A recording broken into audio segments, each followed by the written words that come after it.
Thank you all for coming this evening. So the purpose of tonight's budget hearing is to provide the townsfolk with a brief overview of the budget that's being recommended at the annual town meeting by the Appropriations Committee, of which I'm going to do that momentarily. It also provides a platform or a forum, if you will, for our residents to ask questions or provide insight or have some input on the budget development. So with that, we're going to get started on tonight's presentation, which I promise you will be short. First, I did want to call out the committee members who work so hard throughout the year. The committee actually starts meeting in September, and we meet pretty much weekly right through to the annual town meeting, with some exception around the holidays. So the committee puts an awful lot of work into this. They do work in between meetings in terms of meeting with department heads, investigating and checking things. So the folks that you see on there are basically volunteers that put an awful lot of time and effort into the development of this budget that we're going to propose to you here tonight. I do also want to call out Sarah Menard, our new town accountant, has just started, and boy, she got thrown into the deep end right away in the budget development, and she's done a fantastic job, and it's been refreshing working with her, and I just wanted to thank her for her professionalism and her assistance during this whole budget development process. So I'm going to start off with a brief 5-minute video that was developed by Don Mackey and the folks at LCAT, and they did a fantastic job of putting together a very short video that explains the whole budget process and how Prop 2.5 works. And to be honest with you, the video does a much better job explaining it than I could. So if you will bear with me momentarily, we're going to get this video started. Here's a short explanation for taxpayers on the basics of how the town prepares the annual budget and how town spending impacts the property taxes you pay. In January, all town departments submit their operating budgets for the new fiscal year beginning July 1st to the Appropriations Committee. The Appropriations Committee is composed of 7 members, appointed by the town moderator and responsible for ensuring that the town adheres to sound fiscal management policies. East Long Meadow's bylaws give the Appropriations Committee oversight authority of the budget development process, and its primary function is to prepare a budget that it feels best meets the needs of the town as a whole. It has no voting authority, but advises town meeting on all financial issues to be considered by the voters. The Appropriations Committee provides the elected boards and the departments under them with a set of budget guidelines that try to balance the increasing costs of services with the need to restrain spending. What makes up the annual operating budget? Salaries make up 57% of the current fiscal year's budget. Linked to salaries are benefits, insurance and retirement costs that make up an additional 14%. Debt and interest payments add another 9%, and the remaining 20% covers all the other costs associated with operating the town. The majority of salaries are tied to multi-year contracts with police, fire, DPW, town hall employee, and other labor unions. Those contracts are negotiated by the Selectmen, School Committee, and Board of Public Works. Non-union contracts are negotiated on an individual basis with the Board of Authority over each department. Benefit costs include the town's contribution for employee retirement and health insurance. Debt and interest payments reflect the cost in principal and interest each year for any bonds issued by the town. So that's 80% of the budget. What's left? All the things needed on a daily basis to provide services to residents, from textbooks to fuel, copy paper, legal fees, and software. By February, the Appropriations Committee, working with the assessors, tries to estimate tax revenues based on trends in the real estate market and the overall economy. The committee also tries to anticipate the impact of the state budget, which is a source of local aid revenue to the town. Property taxes make up 69% of the town's annual revenue, local aid 21%. Local receipts are fees collected for things like excise tax, permits, and licenses. Other revenue comes from interest earned on deposits, recycling, and other activities that generate revenue for the town. Property is taxed on its market value. At this stage of the budget process, the assessors estimate the total value of all taxable property in town and add the value of any new construction that has not yet been taxed. This total valuation is the key number for calculation of the tax rate and understanding the limitation imposed by Proposition 2.5. The limit is on the tax levy, which is the total amount raised by taxation, not your individual property tax bill. The tax levy is limited to last year's levy plus 2.5%, plus the value of new growth. So the Appropriations Committee estimates the available tax revenue to guide its budget making. As the state budget process unfolds, they try to anticipate any changes in the distribution of local aid. And they continue to meet with the boards and departments to refine budget proposals to find additional savings. By April, the committee is ready to present its proposed budget for review by the taxpayers at the annual budget hearing. This is the best opportunity for voters to ask questions to the committee and other town officials about the proposed budget. Also in April, the Board of Selectmen finalizes everything to come before the town on the annual town meeting warrant, and voters can cast ballots in the annual town elections for seat on the town's governing boards. On the third Monday in May, the town's voters assemble as a legislative body empowered to raise and spend the money that the town needs to operate. The budget is presented in detail, and the voters have the opportunity to question the town budget line by line. Note that by state law, school budgets are not subject to line-by-line appropriation. But neither the town nor the schools can spend public money that is not approved by the voters at town meeting. Once the budget is passed, the town must raise the necessary funds from all of its sources of revenue to fund the operations of the town beginning July 1st. Preliminary tax bills for the first quarter of the new fiscal year are issued because the new tax rate can't be set until the valuations determined by the assessors have been certified by the state. That usually happens in September. The assessors finalize the amount to be raised through taxation and calculate the tax rate by dividing the amount to be raised by the total valuation. That rate is applied to the assessed value of individual properties. Second quarter tax bills are adjusted to reflect any difference between the preliminary estimate and the actual amount owed. Proposition 2.5 does not limit increases from year to year in your property tax bill or in the tax rate. It only limits increases in the total tax levy from year to year. However, the tax rate cannot ever be higher than $25 per $1,000 of valuation.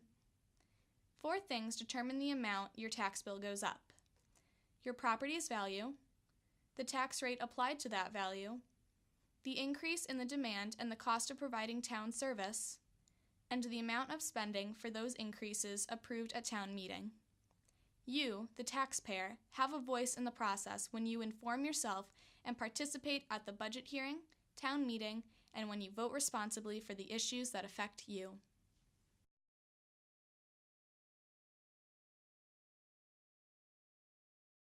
Okay, I told you it would do a better job of explaining it than I could. So in that video, there was some discussion on the tax rate. The tax rate actually was a main topic of discussion among the Appropriations Committee and really drove an awful lot of our decision making this year. And the reason for that is I'd like to point out on this scale.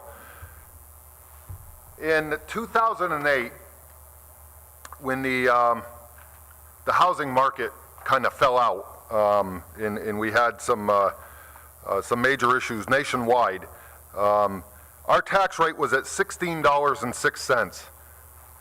2008 is right here. Since that point, you'll notice as it's demonstrated on the scale up here, our tax rate has steadily increased.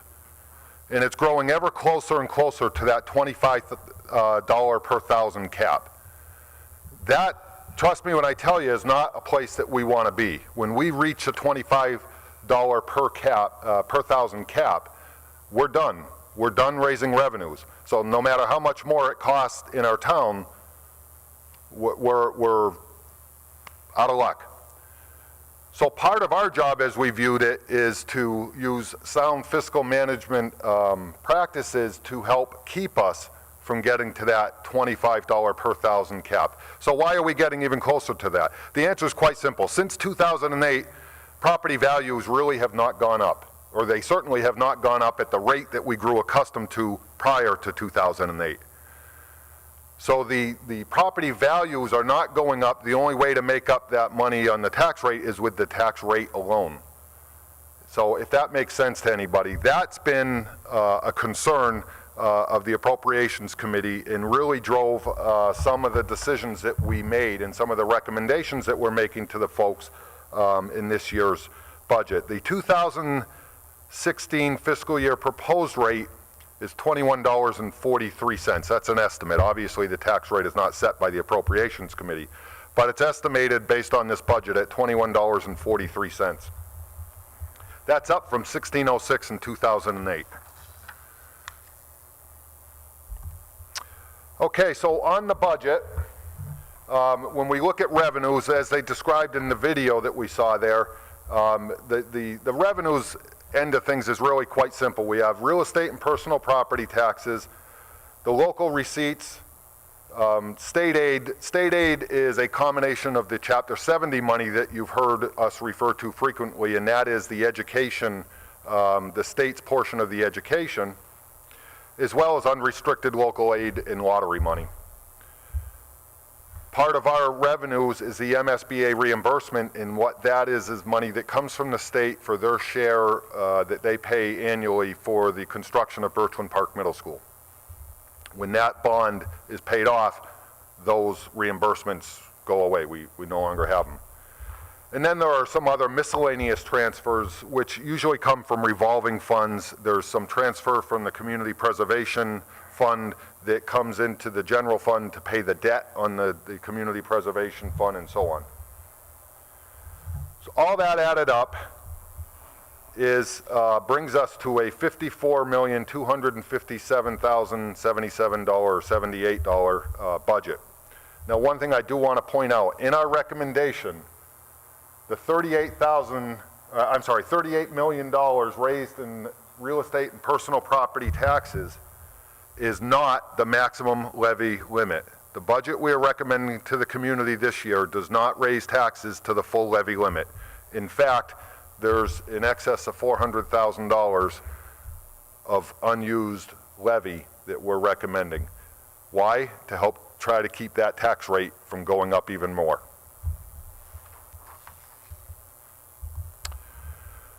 So the uses.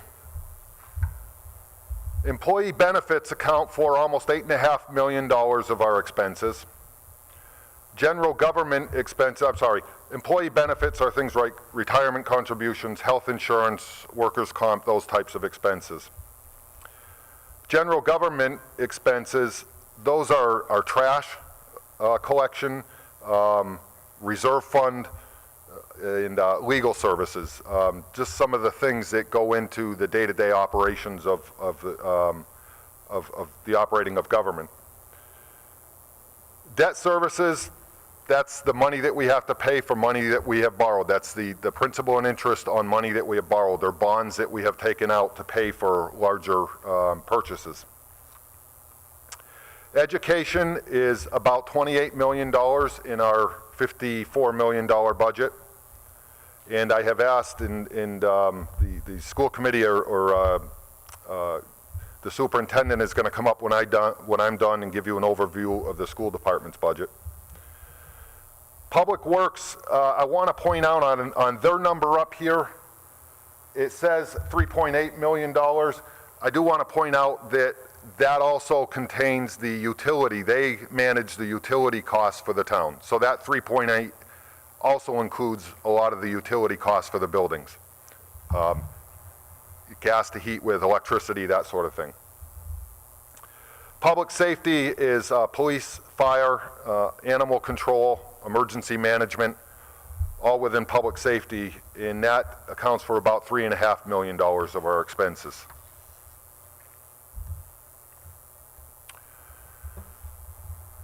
The line, all other departments, is essentially what it says. So it's all the other departments in town that make the town click. The assessors, the collector, clerk, information technology, accounting, selectmen, library, all those other departments account for just over $3.5 million in expenses.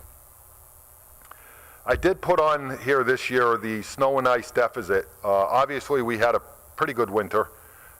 We exceeded the amount of money we appropriated at last year's annual meeting for snow and ice removal. And we have to carry that deficit forward into, or a portion of that deficit forward into next fiscal year to pay it off. We're recommending carrying $225,000 forward. There is a portion of the snow and ice deficit that we feel we can cover with unexpended funds in the current fiscal year. The stabilization fund, that's our rainy day fund. That's our savings account that we kind of put money away, and for those hard years gives us something to draw upon, or for those large expenses. We're recommending a $100,000 deposit into the stabilization fund. We are bringing forth a capital budget in excess of $1 million this year. However, $919,000 is what we're asking the town to raise and appropriate. There is a portion that we will be looking for out of free cash, money, unrestricted money in the treasury. And then other miscellaneous uses are things like the real estate abatement overlay account. We also put money, or recommend to put money in the OPEB, other post-employment benefits, which we're recommending $50,000 this year. It's a very small amount compared to that liability, but we need to get started, or we need to continue that. We started it last year and we need to continue on that trend. Also in miscellaneous are some of the town meeting articles, some of the state charges, and that sort of stuff. This year marks the first year, or next year will mark actually the first year of the full operation of the water and sewer enterprise funds that was voted and approved by the voters at last year's annual town meeting. So this year at town meeting, in two separate articles, voters will be presented with the revenues, anticipated revenues from the water fund, as well as the anticipated expenses from the water fund. And then in another article, the same thing for the sewer, anticipated revenues and anticipated expenses. And they will be asked to vote on and approve those budgets. So this FY16's anticipated revenue is just over $2.5 million. The revenue comes from usage charge, so every time we all turn on a faucet at home or fill our swimming pools or what have you, and we pay that water bill. There's interest on money earned, on money that from us paying our charges, and connection fees, and retained earnings. Those all account for what they anticipate is a $2.5 million revenue for next fiscal year on the water budget. On the expense side, it's not unlike the town's budget, where you have personal services that pays essentially the people that go out and maintain the water system and do the connections and so on and so forth. With an operating expense of $1.2 million, debt services, because water projects like replacing water mains in the street, as an example, oftentimes the expense of some of those projects are large enough that the town has to borrow the money to do the project and then pay it back over time. In a vehicle replacement program, I do want to point out in the operating expenses of $1.2 million, out of that money, part of that is what the town pays to the Springfield Water and Sewer Commission for the water that we consume. So the water that we get through the city, the Springfield Water and Sewer Commission, is not free. We have to pay for it. We pay our town pays the Springfield Water Sewer Commission for the water used. So it looks like a rather large operating expense for a very small department, but the largest chunk of that money goes to pay that water bill. The sewer fund is really a mirror image of the figures are a little different, but the setup is a mirror image of what we just saw with the water enterprise fund. The revenues there are anticipated at just under $2 million. And the fees are basically the same thing, just instead of the water coming in, it's the water going out, essentially.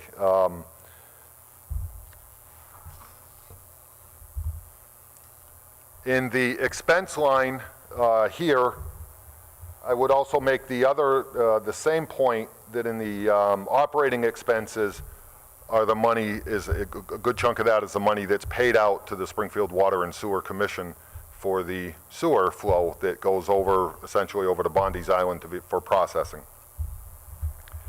The budget for the sewer department we're recommending this year is just shy of $2 million at $1,956,000.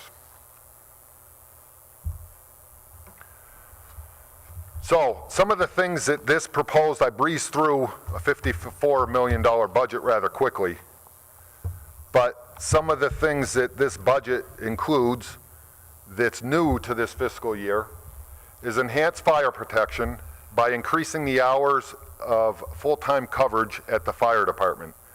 The fire chief came forward first to the selectmen, then to the appropriations committee with a plan to phase in over 2 years expanded coverage. He came in with a tremendous amount of data to support that program and why he wanted to expand the coverage and essentially why he needed to expand the coverage. We felt as though this was beneficial to the community, and we also felt as though he did it as conservatively financially as possible, and we are recommending those changes. It also funds a full-time health inspector. The town has struggled for many years with part-time health inspectors who really don't have the time to commit. The budget has never existed for a health inspector to conduct those inspections in those programs essentially mandated to the town, and they're not getting done. The select board did come to the appropriations committee with a very convincing argument for a full-time health inspector, and we do feel as though this is money well spent, and we are recommending a full-time health inspector.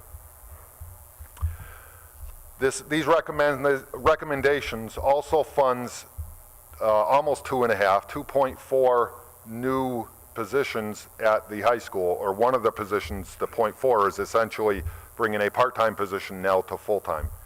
The superintendent will expand upon these positions, I'm sure, in his program.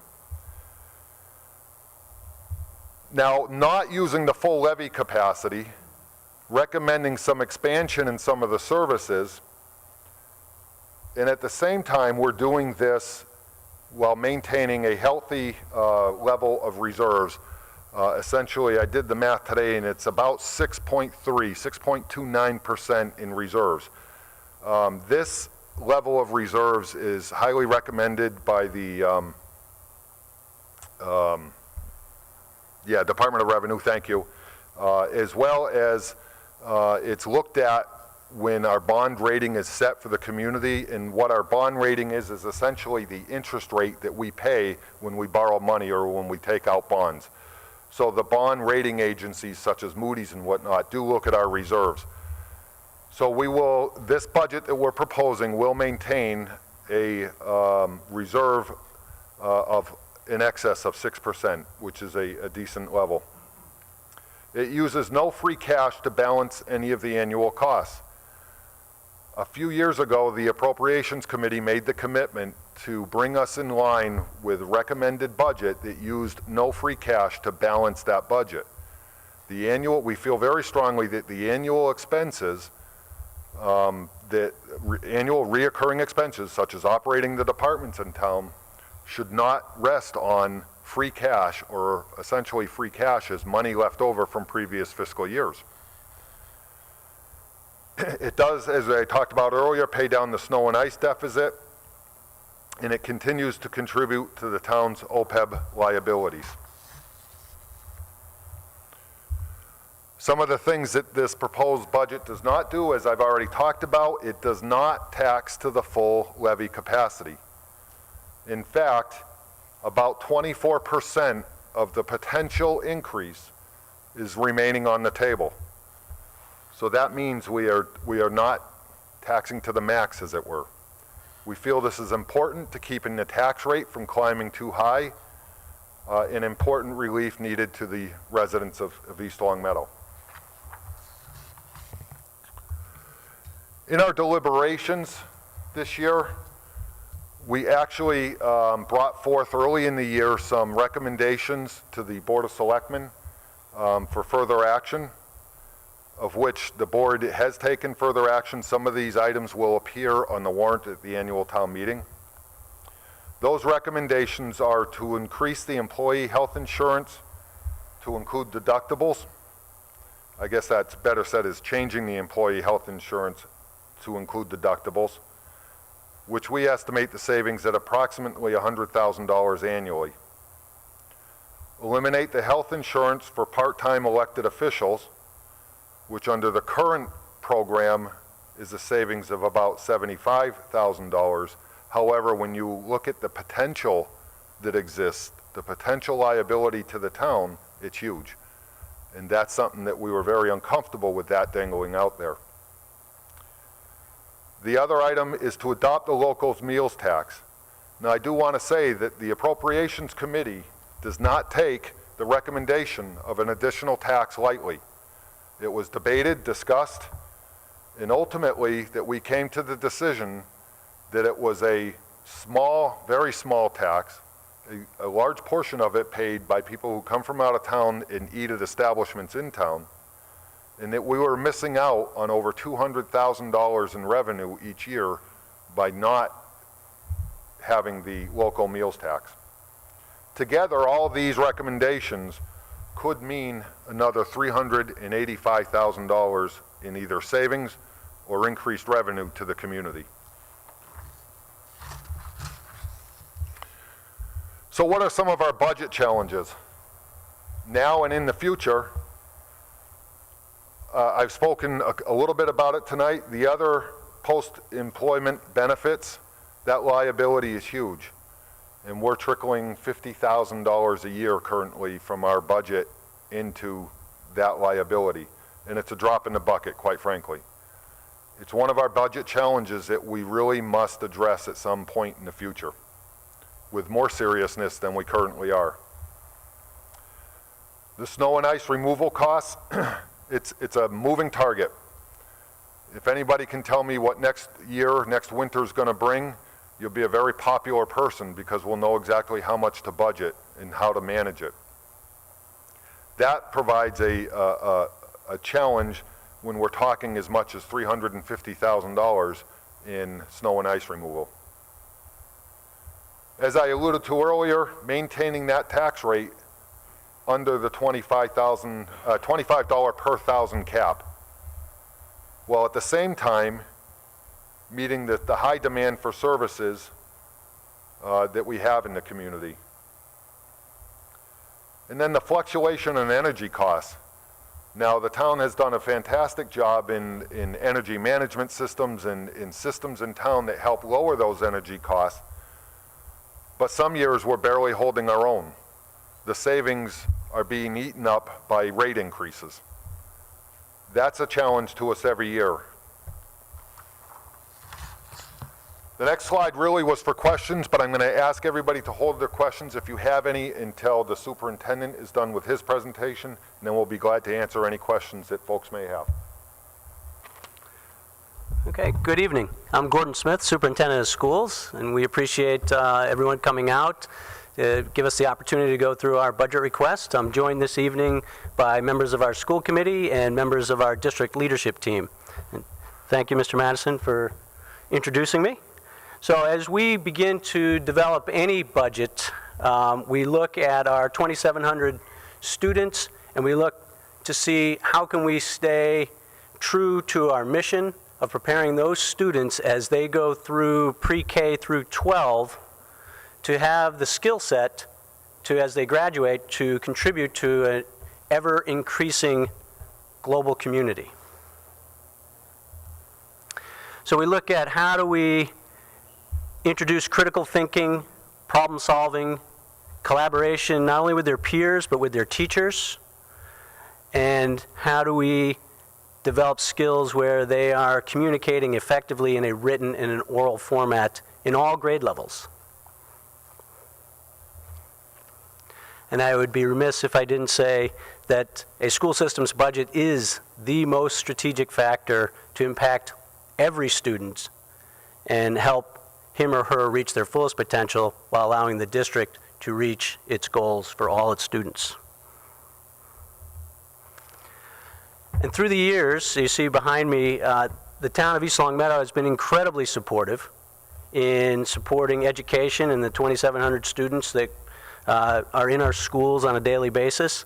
Last 5 years, you can see we go anywhere from a 0.7% increase through to, in 2014, fiscal year 2014, a 4.1% increase.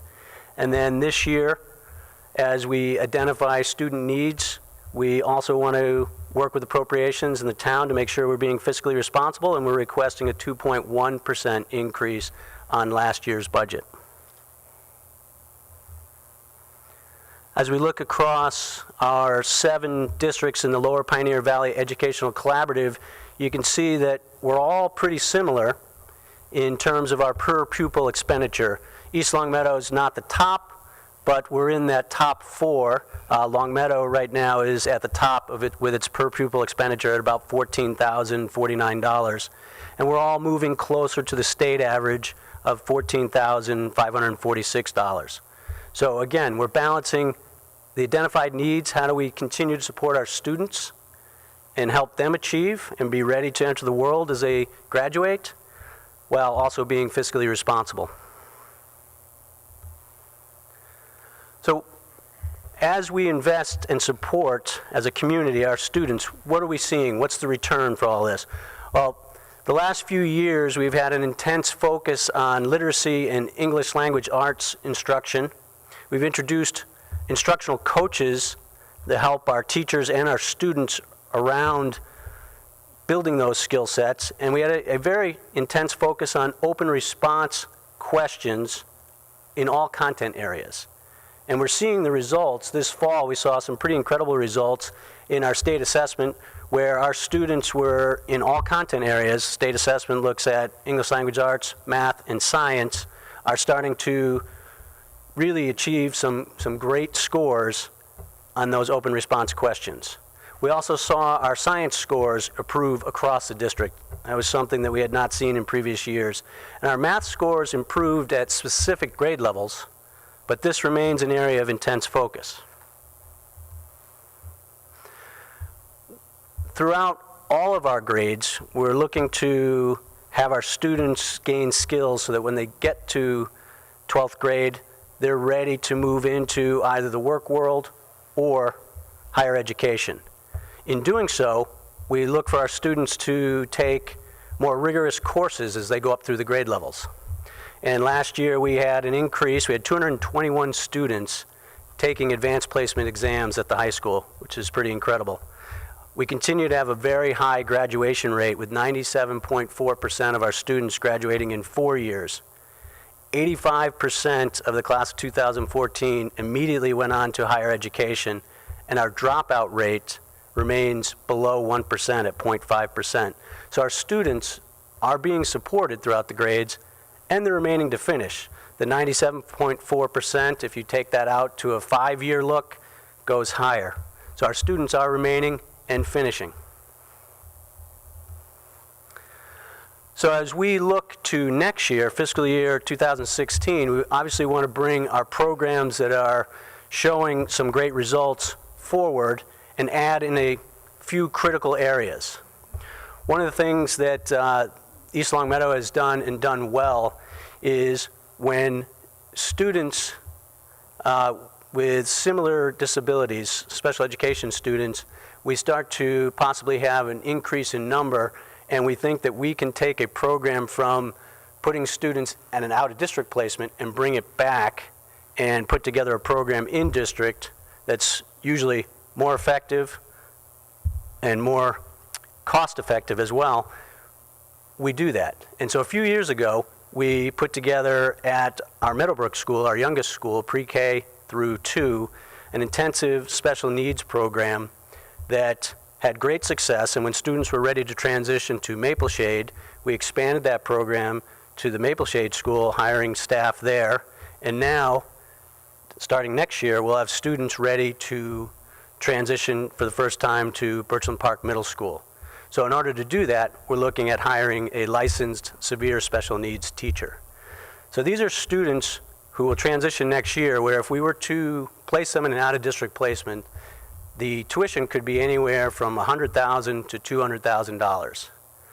We can do it within the school system and have our students stay home with peers they know, individuals they know, and be supported in their home district with a much more effective cost and a much more return on our investment. I mentioned earlier that we had implemented about 4 years ago an academic coaching model where we have staff members who are specialists in English language arts or math in this case, who not only help our staff throughout the year in their instructional approaches, making sure that we're using the most current research-based instructional approaches in literacy and in math, but they also work with our students. They may be working with our students in modeling how to implement some of these instructional strategies. And this has become incredibly effective over the last 4 years. You saw some of the scores that I talked about in the earlier slides, but just this year, in the 3 schools where we have instructional coaches, we have close to, by the end of the year, we'll have close to 700, if not 750, embedded hours of professional development where our staff is being supported by these instructional specialists. But currently, we only have 1 math coach. And I mentioned in earlier slides that math is an area of intense focus. We have 1 math coach right now at Birchland Park, and we're looking to, in this budget, to expand on the model, which has shown some good success, and have a shared math coach at Maple Shade and Mountain View in our grades 3 through 5 schools. And then finally, Mr. Madison mentioned this. For a number of years, we've talked about a guidance counselor at the high school that right now is a 0.6 FTE and works with our freshman class. However, our guidance program is a full-time comprehensive program. Our incoming freshman class is about 223 students, and we know that setting academic expectations and making sure that students transition from middle school to high school well sets up all future success for their 4 years in high school. And implementing a full-time guidance program when working just Monday, Wednesday, and Friday, we know that we're not meeting all the needs that we could be meeting. And so next year's budget looks to increase that 0.6 by a 0.4 to make it a 1.0 FTE. So the total request, working with appropriations basically from January 13th when we presented a preliminary budget through to this evening, is a 2.1% increase, which sets up, we think, not only moving all our students forward, but also is fiscally responsible in meeting the town's needs that Mr. Madison outlined just a moment ago. And that brings a budget of roughly $27,998,479. I would be remiss, though, if I just left it there. One of the things that, as a school department, we do each year is we also apply for grants such as our IDEA grant, which provides money for certain special education services, our circuit breaker grant, which provides money for extraordinary special education services. We also apply every year for Title I. All of these grants allow us to differentiate and support, even beyond the school day in some cases, our students and meet their basic needs. Thank you, Gordon. You up? Okay, so that's our presentation on how we intend to spend the 54 million, or how we're recommending to spend the $54 million of your hard-earned money. With that, I would open the floor to any questions or comments that anybody might have. Sure. Well, just out of curiosity, what is the meals rate, the tax for that? What is the, if we do go ahead with the meals tax, what is that percentage? Yeah, it's, 1% or no, it's a point, I think it's a, what is, 0.75? Yeah, 0.75 on your, we don't set that? no, it's already, it's set by the legislation. Essentially what it is, at town meeting, you're gonna be asked to adopt the provisions of a certain Mass General Law in section, chapter and section, which allows for the meals tax, which is already set in the legislation. The money is collected by the Department of Revenue and then returned to the town. So it's not even gonna add any complications to the eating establishments in terms of it's just a reset in their cash registers, and that money is then collected by the Department of Revenue and returned to the communities. Sure. Greg, you had? Your projected number for new growth that you use in the list? 14,000? 400. 400,000. Is that a typical new growth? Is that typical? Yes, Yeah. Sustainable? correct. And then you mentioned the community preservation debt. Do you know how much debt that fund is going in?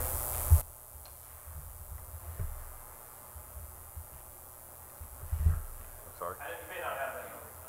No, we may not, but we'll check. Hold on. We'll take a minute. My computer's thinking, a little thing's spinning.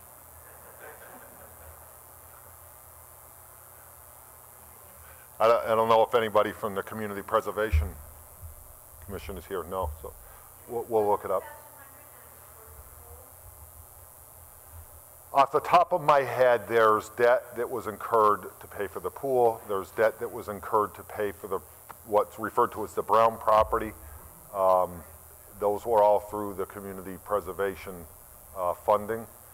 So the money that I referred to, Greg, was essentially a transfer of funds from the Community Preservation Fund to the town to pay that debt.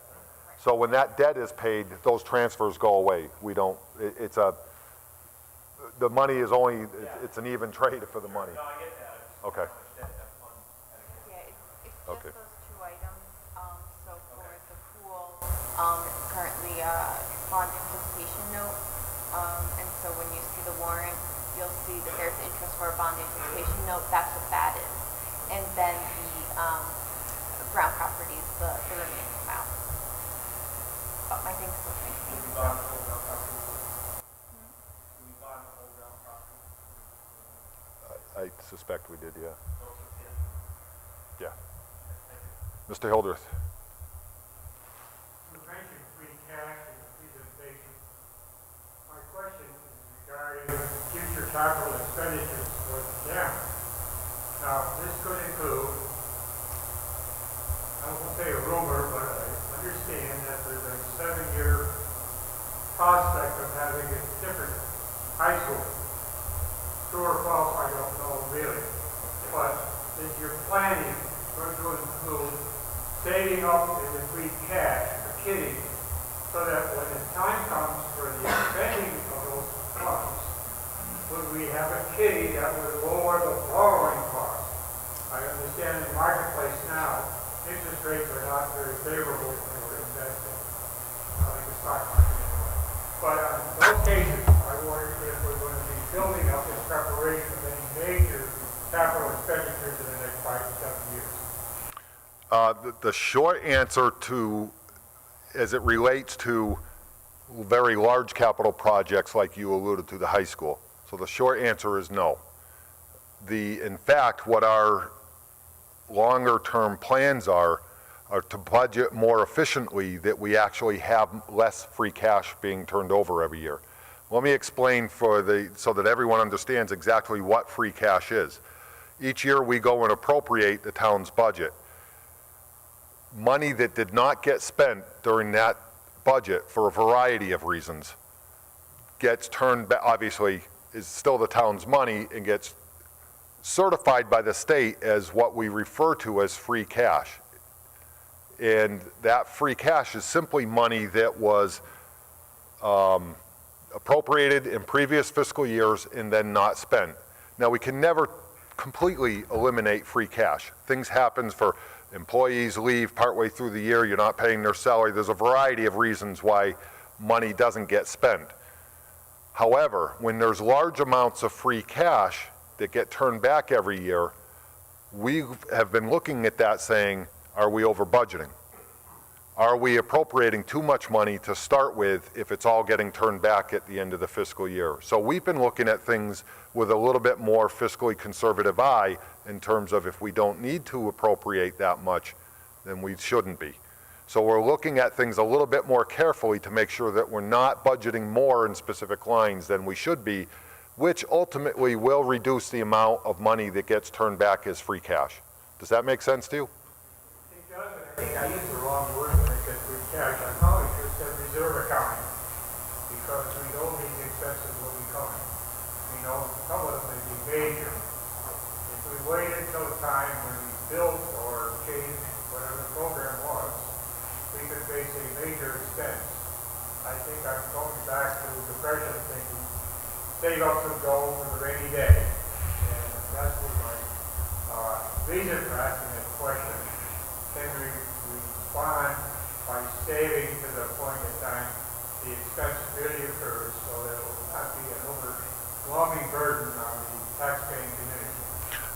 And we do have our stabilization fund, which really is just that. It's a fund saving for either larger expenses or unknowns that come forward, that, you know, a large storm that has a huge cost to us or some disaster or something along that lines.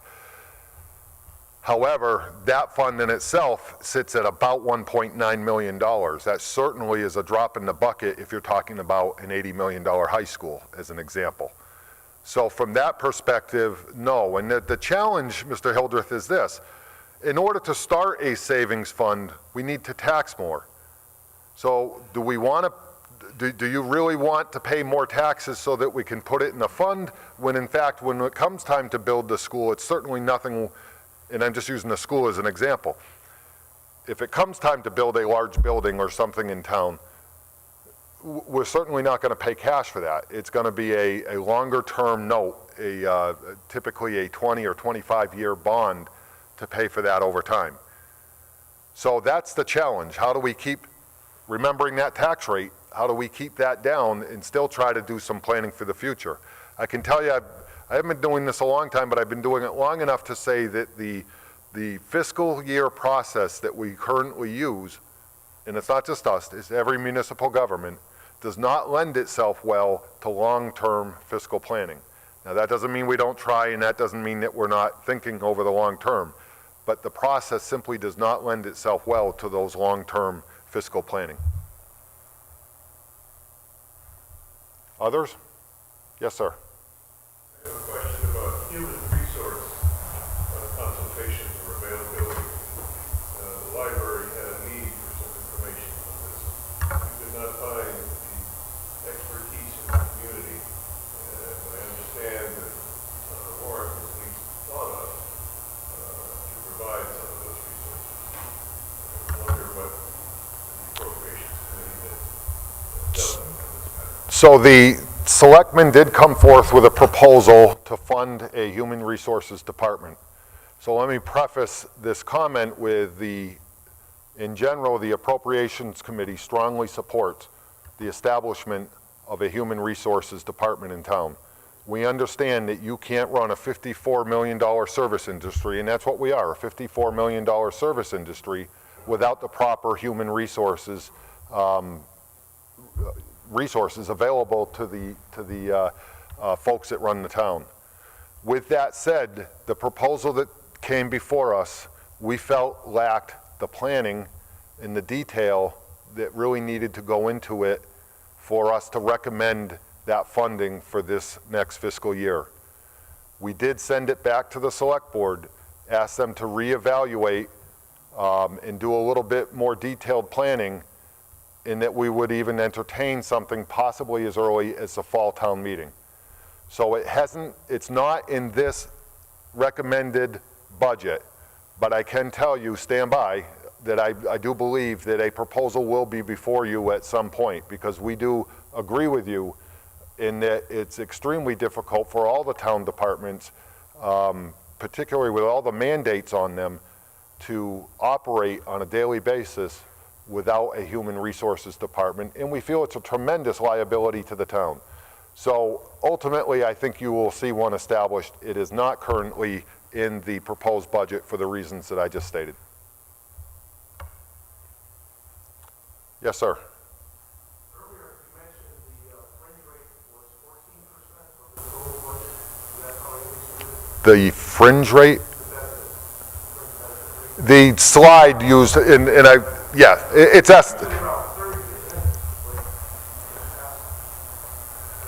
no, it was referring to the percentage of the overall budget. When you're referring to 30% as a guide, we typically use benefits as 30% of the salary of a particular employee. So that's where the 30 comes from. You're talking two different comparisons. Right, but I just think it's important to point that out. You do that now, because it sounds like a low rate. But that's a percentage of reflective of the total $54 million appropriation. Okay. When you budget, usually salary, the budget with it. I don't think you wanted us to speak so long on microphone, but hopefully you can hear me. My next question is, usually you have a capital slide summary. Yeah, there was a bit of a communication mess up, and we don't have a capital presentation for you tonight. There will be one at the town meeting. I can promise you that. I don't know, was it up or down from last year in terms of what you forecasted to do? Well, I don't remember what we spent last year, Peter, so I can't answer that question. I can tell you that we did a lot of work this year to incorporate annual capital expenses in the regular budget. Now, there is a small part of the capital budget this year that we're going to ask for you to approve out of free cash. But we do feel strongly that the annual maintenance of our town's resources and assets has to be part of the annual budget. And so we have worked really hard to, this year we incorporated about 1.5% of our total budget into capital. Next year we hope to grow that to 2%. But we do feel as though money spent well now on maintaining our infrastructure is money saved in the future. So my next quick question is, I think you mentioned the levy ceiling, so that's also known as excess levy capacity. Excess levy capacity is the amount of, so here, let me try to explain this as simply as possible. When we start developing the budget, there is a total amount that we can 2.5% off of last year's levy limit, the full amount. So 2.5% of that levy limit this year came out to about 39 million, and I've forgotten the change, but over 39 million. We're recommending a budget of 38 million something, leaving a unused levy of over $400,000. That's the unused portion. We're not going to tax for that. We're not going to ask you, unless the taxpayers do something at town meeting to create a cost expense. But we're not recommending to you that we tax to that full levy limit, I think is what you're referring to. Right, and a follow-up question to that. In the past, if you had a backlog of capital items, why wouldn't you pay in today's dollars maybe one or two items that added up to 400,000, which is that gap? Primarily, to answer that question, primarily because of the tax rate. Okay, but that amount was set, so you can never recover that. So I think there's two Wait a minute, say that again, that last statement? 100,000 never carries forward. Yes, it does. That, No, when you hit the ceiling, it doesn't. well, when you hit the ceiling, nothing carries forward. When you hit the ceiling, the $25 per thousand, But the excess dollar amount there, Eric, the 400,000. there's two schools of thought. I guess the appropriation, I'm sorry, the assessor's office calls it shooting the ceiling. But if you hit the ceiling, and, or let's say you left more than you never hit the ceiling, that number never comes back. No, that's not true. If we do not tax to the full levy capacity this year, which is what we're, for next fiscal year, which is what we're recommending, that does not impact our ability to tax to the full levy capacity next year, which would include that 400,000. That money is not lost. It is for the, well, yeah, if we're not taxing for it this year, we're not, right. Right. But it does not impact our ability to raise that in the future years. That's not what I'm saying. But you have the ability to spend a capital plan in today's dollars with that amount. So why would you throw that away? And then if you defer that capital plan item, you're gonna pay escalation The higher prices next year. well, the simple answer to that was, as I tried to explain, the consideration toward the tax rate. Okay, but it's a balance. It is a balance, agreed. But that's why it would have been nice to have the capital plan up there to see what those items are, because I would guarantee you that that price is not the same next year in $2016. No, few things are, which is one of our challenges. Okay, so you have full fixed prices for 2 years on that? What's that? No, I said few things are, which is one of our budgeting challenges. Agreed. Anything else? Great, thank you all for attending. We appreciate your participation, and we'll see you at annual town meeting.